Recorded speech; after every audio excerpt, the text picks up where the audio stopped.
Parents, क्या आपके बच्चों को पढ़ा हुआ याद नहीं रहता है? अक्सर बच्चा याद करने के बाद भूल जाता है, या बच्चा पेपर देने गया और एग्जाम में कुछ का कुछ लिखाया। अरे, मैंने तो इसे सब कुछ पढ़ाया था, फिर इसने एग्जाम में क्या कर दिया?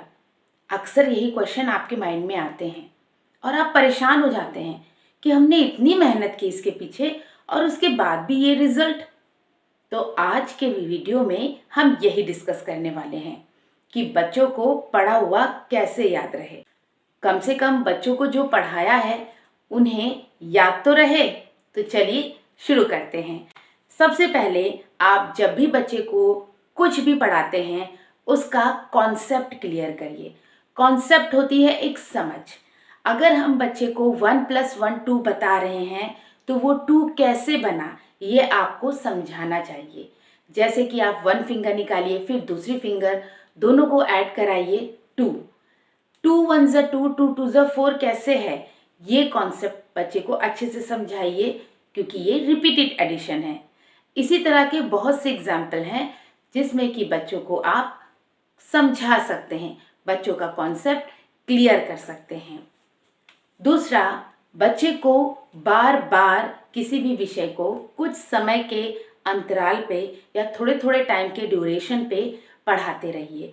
जैसे बच्चों को आपने फोनिक्स सिखाया है, उसके बाद आप 1 वीक नहीं पढ़ा रहे हैं, बच्चे तो भूल ही जाएंगे। आप बच्चों को चलिए 1 दिन का गैप दे दीजिए या 2 दिन का, बट तीसरे दिन दोबारा फिर पढ़ाइए। याद रखिए, एक बार पढ़ाने में जितनी मेहनत लगती है ना, दूसरी बार पढ़ाने में उसका 20% भी नहीं लगता, क्योंकि ऑलरेडी बच्चा समझ चुका है, उसे तो खाली रिवाइज करना है। इसी तरह हर टॉपिक को आप टाइम टू टाइम रिवाइज कराते रहिए। आप बच्चों को डेली कुछ भी नया पढ़ाएं तो वो कम से कम 20% हो, और 80% तक बच्चों की रिवीजन पे ध्यान रखिए। याद रखिए, बच्चा जितना रिवीजन करेगा, जितनी प्रैक्टिस करेगा, उतना ही वो टॉपिक बच्चे को अच्छे से लर्न हो जाएगा और लाइफ लॉन्ग बच्चे को याद रहेगा। इसके बाद आपको बच्चे को लिख लिख कर याद करवाना है। बच्चे को राइटिंग करानी है। आपने बच्चे को कुछ लर्न कराई है, मान लीजिए आपने बच्चे को ABCD सिखा दी या किसी फ्रूट की स्पेलिंग लर्न करा दी, ठीक है, बच्चे ने लर्न कर ली, आप उसको रिवाइज भी करा रहे हैं, बट आप उसको फिर एक रफ कॉपी बना लीजिए या प्रैक्टिस कॉपी बना लीजिए, उस पर आप बच्चे को टाइम टू टाइम लिखवाते भी रहिए। आप दूसरे या तीसरे दिन बच्चे का एक रिटन टेस्ट लेते रहिए।